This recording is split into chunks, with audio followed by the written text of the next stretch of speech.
Hello, SPED 2010 students. I hope everyone's having a great week.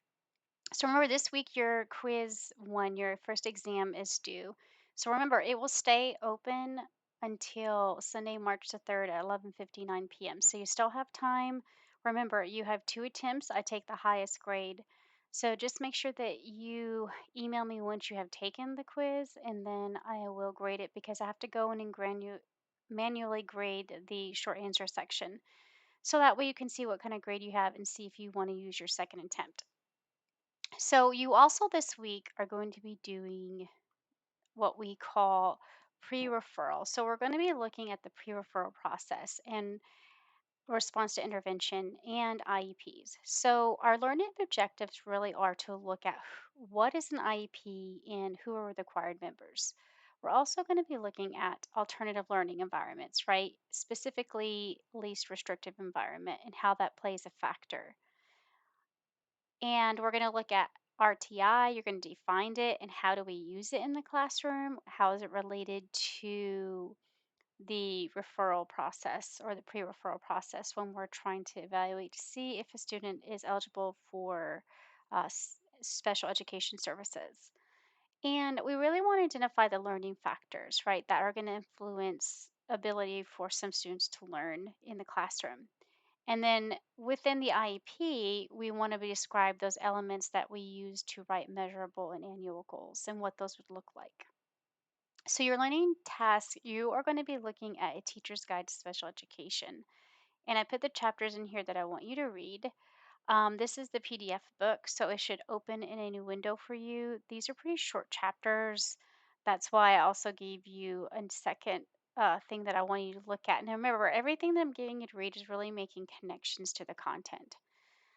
So, you're going to read 1.2 and all of Component 2 in the Tennessee Special Education Framework.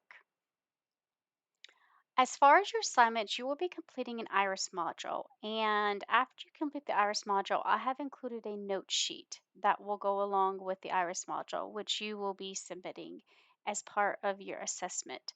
Another thing is this week you also have your RAD due, right? Some people had chose to go ahead and work on the RADs ahead of time, which is fine. You were able to do that. But if you've not, remember the second RAD is going to be due this week as well on March the 3rd. So I put some assessment dates here for you that walks through kind of the timeline that you have. So really what you're going to be assessed on is that quiz that closes Sunday. You have your reading article discussion or your RAD, which is a possible of 10 points, and then that note sheet that you will turn in for the IRIS module. Now the IRIS module is really good because it's almost like professional development. It's really great. It's interactive. It allows you to look at what does high quality IEPs look like? How do you develop them? And then what's included in this IEP document? So you're going to do both parts, and I have linked both of them, right? It's both IRIS modules, but specifically on part two, we're looking at the components of the IEP document. So you're going to use that note sheet, and that section here is what you will be completing and put in the Dropbox, which is due Sunday, March the 3rd. So as far as the Iris module, like I said, I had put a link in here for you as well as the note sheet that you will be using. So there's two note sheets, but I want you to look here in the note. You're only going to use one of them to turn in. Both of them obviously are study tools, but you are only going to be turning in the second part. And then with your reading assignment discussion, that RAD, it's going back to looking at specifically RTI. So the article is Response to Intervention by a Child with a Severe Reading Disability. So this is a case study, and this article is really neat because it allows you to see how do we use RTI when we're talking about assisting a child who has a disability in the classroom. And when you get done with that, of course, with your reading assignment discussions, you are going to insert the prompts. Prompts are always the same, right? So when you're reading the article, really highlight as you're going through what are the important concepts. Think of those connections as a teacher, right? Um, in working with child with special needs. Think about things that you're not clear of or you have questions about. and then things that you would like to ask others, right? And this is going to allow you to gain more knowledge and understanding of your thoughts, your own thoughts. That engagement piece is really going to allow you to connect deeper to the content. And think of it in terms as being in a classroom, right? When we're doing this.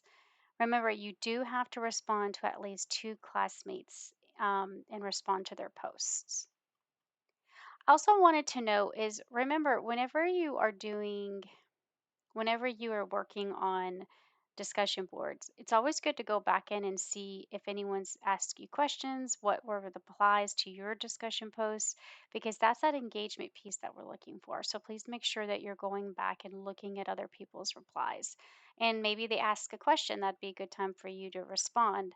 Um, to the replies. And I also put things in there. So I may ask you a question or for you to elaborate. So go back and keep connecting. That's going to give you feedback that you need so you can understand and gain more knowledge that way. All right, so that's what you have this week. Please reach out if you have any questions. Until next time, take care.